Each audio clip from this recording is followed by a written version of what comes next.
Today I'd like to talk about the savvy hygienist and debt. First of all, though, I'd like to read two comments from psychotherapist Phil Tyson. He lists two factors involving the psychology of debt. First one is the psychological principle he labels future discounting. He says we often take on debt giving little thought to how we need to change our lives to accommodate it. I'll repeat. We often take on debt giving little thought to how we need to change our lives to accommodate it. So say my old car is gone, I've had it for 8 years, we're having trouble with it, and I go down to the Toyota lot nearby and we're going to get another Camry. Well, guess what? 45 minutes later, we've got a Toyota Highlander all-wheel drive. It's bigger and it's $15,000 more. Well, what do? Well, I say, you know what, honey, I'll be able to earn more money next year. It's going to be a better year. And besides, the car is going to last longer than the Camry that we had before, so it's really going to be an okay deal. This is called future discounting. His second principle is a relationship between consumption and personal identity. He says advertising has brainwashed us all to consume brands that provide us an identity. Our self-esteem becomes captive to products. For guys like me, often it's cars, sometimes boats, ATVs, whatever that my identity is with. For women, often it's shoes and purses. Families, oftentimes it has to do with the house that they live in or where their kids go to school. My final quote on this subject is, any choice we make to improve our self-esteem comes at a price. Repeat, any choice we make to improve our self-esteem comes at a price. Well, let's look at some major areas of debt problems for hygiene families. First one is revolving credit card debt. This is a big problem throughout America.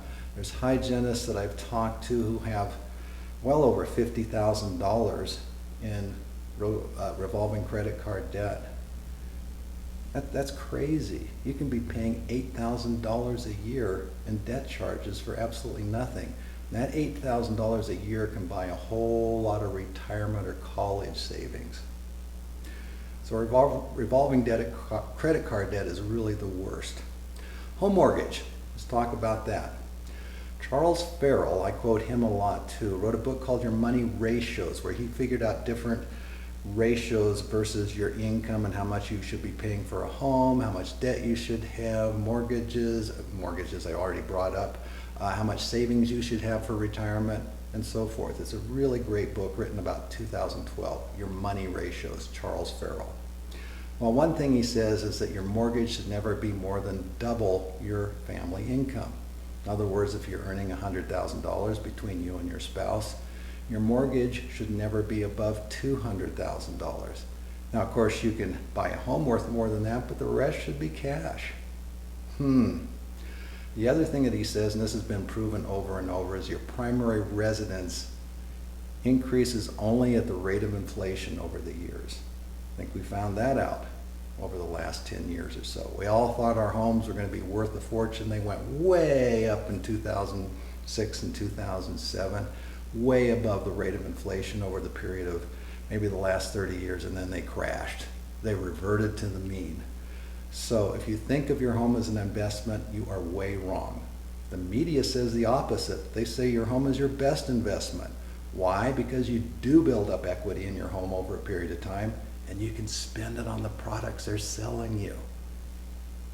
It's not an investment. Well, what if you have a home or a mortgage that's more than double your income? And this is totally common. Most of us, especially on the coast, I'm from California originally. California's gone crazy. A lot of people have 5 times their income in a mortgage. What can you do? You don't just sell the home, but be very careful with upgrades to your home.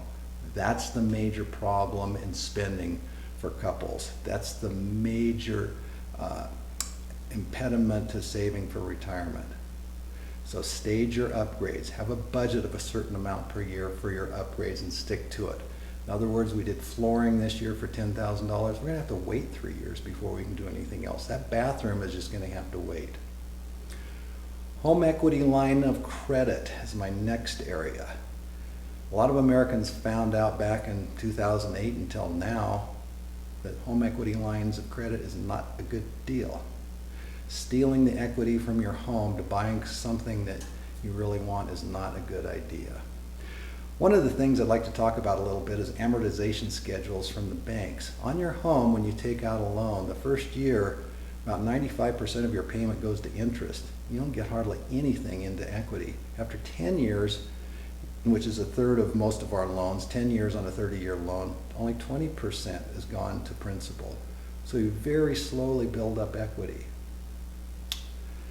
Add a kitchen or a pool at the 10-year mark and you're down to zero. So many people zero out their equity in their homes thinking, you know, I need to buy this, I need to buy this. Your home is not an ATM. I think you've probably heard that before. Pay cash for upgrades. Have a separate money market account, very safe account that you save over a period of time for upgrades. Then you won't have this problem. That's it for now. Hopefully you enjoyed it. Thank you.